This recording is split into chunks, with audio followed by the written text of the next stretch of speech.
Hello and welcome to my review of Spectre.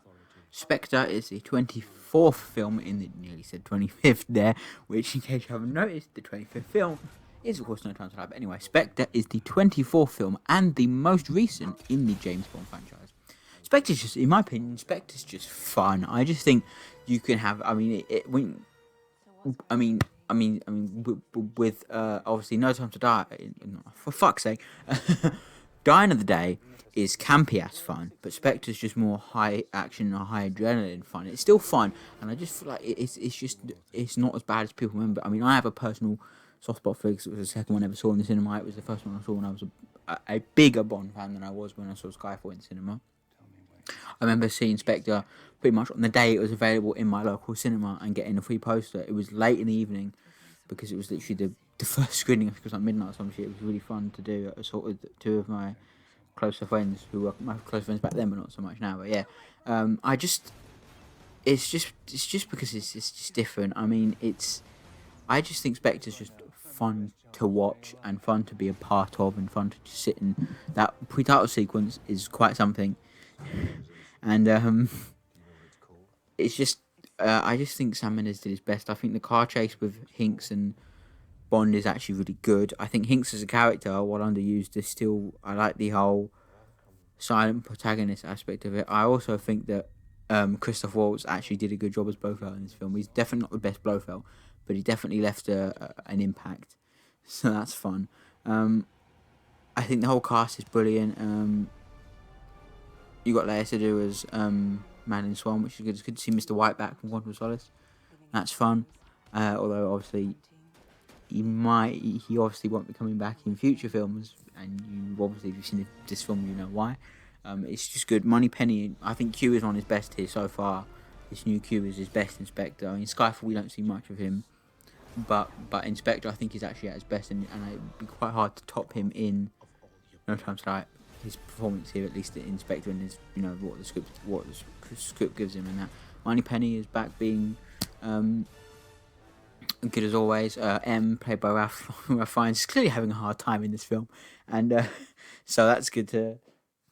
That's good. I think he's definitely having a hard time in this one. And then I just want to talk a little bit about Bill Tanner. I was just watching this film. I was watching the scene where Tanner and Bond are on the boat, sailing past MI6, the old MI6 building, and I was just thinking how actually of a good and underappreciated character that Tanner actually is, at least in the Craig films from Quantum of Solace all the future now. I actually think he's quite a good character, and I think Rory Kinnear plays him very well in this film and in all the films he does in. It's just really weird because I was just thinking he's actually a really good character, and I know he's mostly used for exposition and plot points and that, and he's not the most there in the field character. Although in Spectre he does get in Spectre he does get a fair bit of field work. In Skyfall he's mainly just carrying around him, but in Spectre he does do a fair bit of field work at least.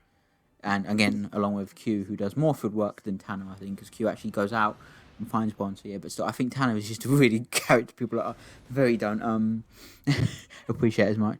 Like I said, the pre-title sequence is very well shot, but the music is where this film suffers in several ways. It's weird because I'm just thinking that it's not I hate the music, but it's just obviously most of it and a lot of it is just rehashing Skyfall score. There's some original stuff here, some really good original stuff here, like the song Los Moritas Vivos Están, which is a really good song from the pre-title sequence.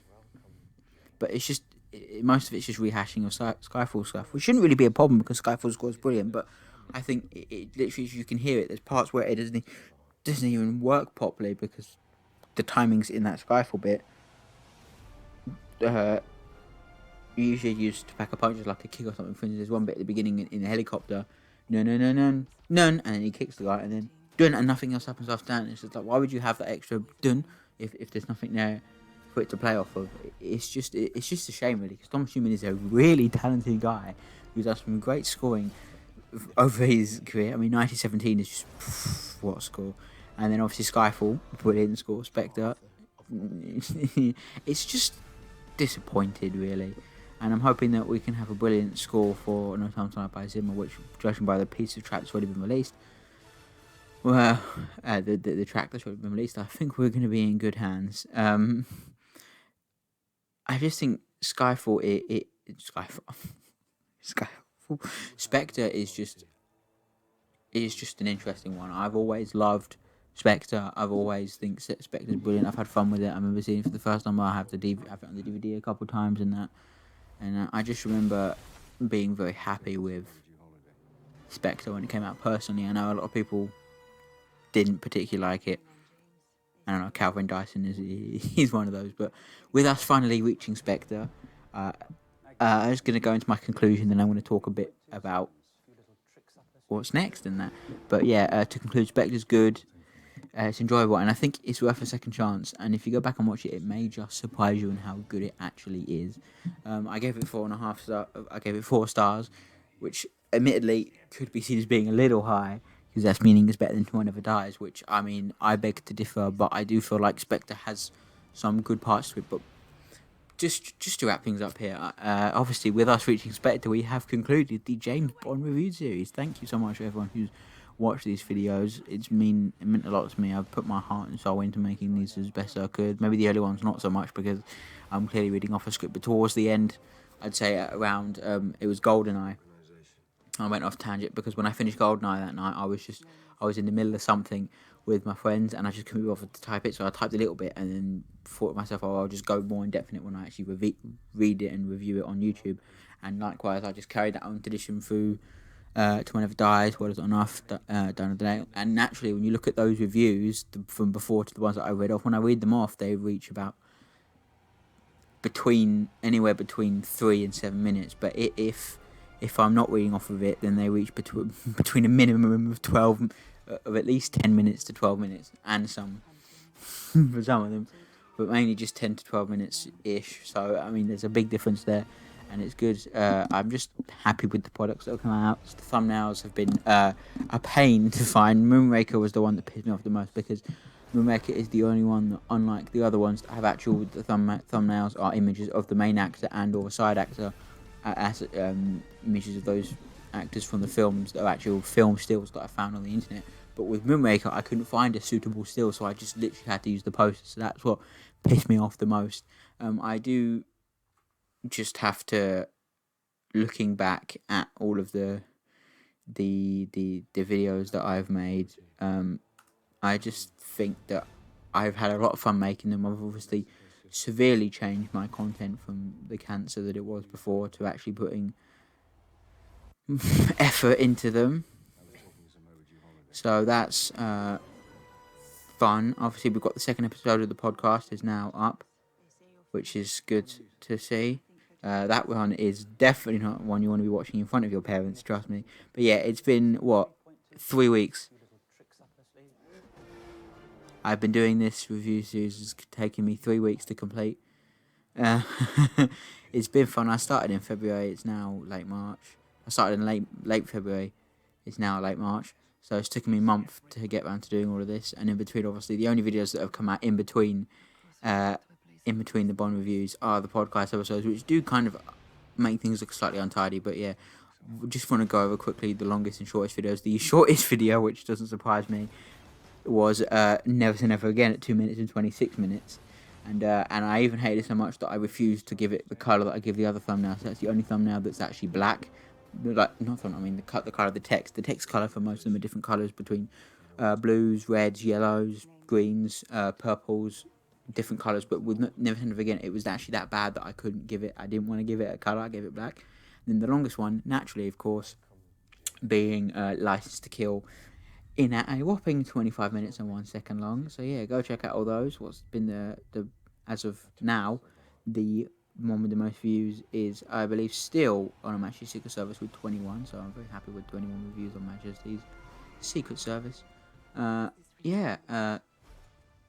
Majesty's one really blew up for me, at least. I know that's not many views, but personally, that's blew up for me quite well. I've been loving that a few people have left comments on the recent ones. There's been comments left on some of the older ones, like Diamonds of Feather, but a guy wrote a really good comment on the Die Another Day review, which is nice to know. My friends have been writing comments on the Casino, Skyfall, Spectre, well, Casino Royale and Spectre, and they didn't leave a comment on Quantum of Solace because probably no one really remembers that fucking film, so it doesn't surprise me. But yeah, I thank you for watching this lovely this video, and as I'm speaking to you today, it is also another thing I'd like to just give a bit of a shout out to, if I'm actually correct.